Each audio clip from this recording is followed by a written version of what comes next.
তো যা আগেকার পারমিশন আছে বের করো। রাত্রি 12টা বাজে দুটো ড্রাইভার নিয়ে আমি রওনা হলাম কলকাতায়। রাত্রি ভোর 4টে নাগাদ পৌঁছালাম বালিগঞ্জ। স্নান করলাম, সংকল্প করেছিলাম মায়ের কাছে, সংকল্প করেছিলাম আচার্যদেবের কাছে, যদি এই পারমিশন আমরা না নিতে পারি ভারত সেবাশ্রম সংঘের কিচ্ছু আসে যায় না। ভারত সেবাশ্রম সংঘ সারা ভারতবর্ষে আছে, বিশেষ করে গয়া, কাশী, পুরী, প্রয়াগ, বৃন্দাবন ধাম। ভারত সেবাশ্রম সংঘের বহু শাখা আছে, কিন্তু সমগ্র ঔরঙ্গাবাদবাসী, সমগ্র মুর্শিদাবাদ জেলার হিন্দুর মাথা নত হয়ে যাবে,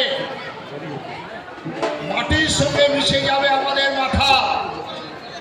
বলেছিলাম ঠাকুর মা যদি তোমরা সত্যি থাকো তাহলে এই দুর্দিনে অন্তত বুদ্ধি দিয়ে, ধৈর্য দিয়ে আমাদেরকে সাহায্য করো মা।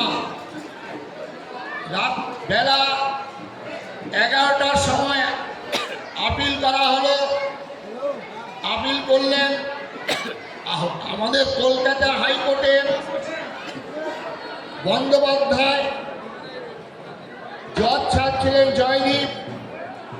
বেলা 2টোর সময় রায় দিলেন। রাজ্যের আইনজীবী ছিলেন দত্ত, তারা বিরোধিতা করলেন নেতাজি পার্ক অ্যাভয়েড করতে হবে। আমি বললাম তাহলে ওভার ব্রিজ করে দেবেন, আশ্রম থেকে আমরা উপর দিয়ে উড়ে চলে যাব নেতাজি পার্ক ছেড়ে।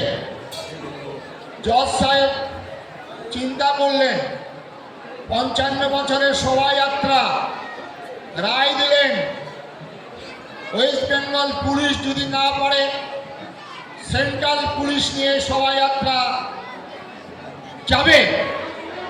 সেই শোভাযাত্রার রায় কপি বের করলাম 4টের সময়। সেই কপি নিয়ে ফোন করে রওনা হয়ে এলাম রাত্রি 2টোর সময় ঔরঙ্গাবাদ। তারপরের দিনই শোভাযাত্রা। সুতরাং বহু ঝড়, বহু ঝঞ্ঝা, বহু উত্থান পতনের মধ্য দিয়ে এই শোভাযাত্রা। আজকের এই শোভাযাত্রা, আজকের এই দিনের রায় সমস্ত মিলে বাংলার নতুন সূর্য উদিত হবে আগামী দিনে। তাই সমস্ত হিন্দু মা ভাই বোন যারা এখানে উপস্থিত হয়েছেন শান্তভাবে ধৈর্য ধরে, আচার্য স্বামী প্রণবানন্দজি মহারাজ বলেছেন মহাশক্তি কি ধৈর্য।